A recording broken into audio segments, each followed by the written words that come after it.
How's it going, everybody? Thank you very much. I always appreciate you hanging out with me for a little bit. I'm Orlando Ruiz Jr. Welcome to another classic movie review. This is my review of a classic black and white biker drama from 1953 from director Laszlo Benedek, the director of the 1951 classic Death of a Salesman, also the 1948 Frank Sinatra film The Kissing Bandit. I am talking about the iconic The Wild One, starring one of the greatest actors of all time, Marlon Brando, the OG Godfather. In this film, he plays the role of Johnny, the leader of a biker gang known as the Black Rebel Motorcycle Gang. Co-starring in the film with Marlon Brando, you also have the very talented and lovely Mary Murphy, a very fine and beautiful actress who can also be seen in films like The Desperate Hours with Humphrey Bogart. She was also in The Mad Magician with Vincent Price and The Maverick Queen with Barbara Stanwyck. And she's very good in this film in the role of Kathy Bleecker. And playing her father in the film, you have Robert Keith as Sheriff Bleecker, who is the only law in town. And last but certainly not least, you also have the great Lee Marvin in this movie in the role of Chino, the leader of a rival biker gang who has a bit of history with our main character Johnny. The scenes between Lee Marvin and Marlon Brando, Chino and Johnny, are damn fun to watch because you have two great actors going head to head literally at one point in the movie where the two of them getting a bit of a fisticuff fight scene. Pretty good fight scene, even though from the more faraway shots you can kind of tell there's a stunt double there. At the start of the movie, Brando's character Johnny and his gang, which is more like a small army really, roll into this quiet little California town and immediately cause a bit of chaos by causing somebody's car to crash. And the guy gets out of the car all pissed off. There's a lot of commotion, and of course he's blaming all the bikers, and the only law in town, Sheriff Bleecker, shows up and immediately kind of cowers towards all the bikers and Johnny because he's outnumbered and a bit overwhelmed, and so right away they kind of see that weakness, and from that point on they take advantage of the sheriff and everybody else in the town for that matter, especially this little spot, this little cafe slash bar where they decide to go and hang out and have some beer and have a few laughs. There's a nice little moment where one of the local girls walks in, and because the name of the club is the Black Rebel Motorcycle Club, she says something like, "What are you rebelling against?" And there's that great classic line from Brando where he says, "What do you got?" One of the best lines in all of classic cinema and a great moment. At first, they kind of make it seem like this little pit stop at the cafe just might be a brief one, but the more you watch, the more time they spend there, the more you come to realize as the viewer that these guys are having too much damn fun to want to go anywhere. They're just having too much of a good time, smoking cigarettes, drinking beer, listening to music, dancing, and carrying on. And Johnny spots the very beautiful Kathy working there, played by, of course, Mary Murphy, who's serving everybody beer and coffee and food. And he's very intrigued by her. She's a square, but she's very attractive still, so he asks her out. She declines, but she's very intrigued by him because, of course, he's the bad boy. As the character of Johnny Strabler, at certain moments, Marlon Brando's character just feels like the epitome of cool all throughout this film, with his cap and blue jeans with the cuffs at the bottom and his black jacket and motorcycle.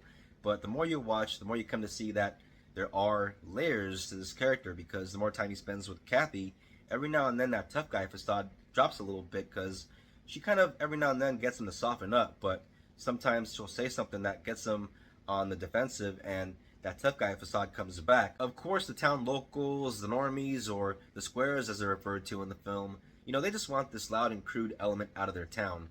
And to make matters worse, when Chino, Lee Marvin's character, and his gang, the rival gang, show up in the town, it just escalates the tension in the town to a whole nother level. And there was already a lot of tension starting at the very beginning with just the arrival of Marlon Brando and his crew. But as the film progresses, that tension just builds and builds till it gets to a boiling point. When it comes to the subject of the movies, no matter the decade, if you look close, you can definitely spot the fears of society that are being reflected up on the screen at that given point in history. And in the 1950s, there was the whole McCarthy era going on, so you had all that fear going on, the fear mongering, and you had the atomic monster movies, the giant bug movies, so the atomic age was definitely in the public's consciousness. Along with all that, with the upper class and the working class, there was also this collective fear of the crazed and wild teenager, the kids that were out staying up late all night, hanging out in corners, drinking and smoking the reefer, and up to no good. With all that in mind, it wasn't that much of a surprise upon doing a bit of research on the background of this movie to find out that The events of this movie are somewhat based on a certain real-life incident that took place in 1947 in a little California town known as Hollister, California. In 1951, a guy named Frank Rooney put it all down on paper as a short story that was a part of an anthology in a magazine article titled The Best American Crime Stories 1952, which was in Harper's Magazine. Given that this is a Hollywood movie after all, I think it's fair to presume that the events in real life probably didn't occur the way they happened in the film. And Hollywood usually does what it does for the sake of entertainment. And given this film, I'm happy that it worked out the way it did because it's a great film. It's a 4-star classic. But I think what's really great about this movie is the way you kind of feel like it's peeling back the layers and the curtains of the biker culture of the time. Brando throughout this movie feels very genuine. That performance, his acting style always feels so natural and raw. The guy is terrific all throughout this movie. No matter what you see him in, he's going to be great. And so, yeah, he really does add this layer of realism just with his performance. If you're someone that likes a good drama, or if you're into that whole biker subculture of TV shows and movies like Sons of Anarchy or last year's Bike Riders, which I thought was an excellent film, pretty damn good movie, and you could tell very heavily inspired by this film right here. I definitely think you could enjoy The Wild One. This is a great film. You should definitely seek it out on streaming, maybe rent it for a few bucks online or something, or maybe even get yourself a hard copy like myself, because y'all know me, I'm a hard copy kind of guy, and I got it ready right here. But bam, as you can see there, yep, that's The Wild One right there. That's Johnny himself, Marlon Brando, front and center, looking very cool and mean. And yeah, just a great time and a classic, great movie. The Wild One from 1953, a 4-star classic. Nothing like seeing Marlon Brando and the great Lee Marvin on the screen together, and sharing a couple of these with each other, a couple of knuckle sandwiches. But yeah, great time. Check it out. Thank you all very much for watching this classic movie review. I always appreciate it. If you're into the classics, if you're into movies, if you're into this kind of thing, and if you're new to the channel, please subscribe and hit the bell for notifications on more reviews coming out from me. Please don't forget to comment, share, like, always helps out the channel. If you're a returning viewer, thank you very much for all your support. I very much appreciate it. And I apologize for not having any uploads very recently in the past couple of weeks. I've been very busy. In fact, all this past month, it's been a very busy and hectic month for myself and my family, but I think things are starting to get back to normal a little bit.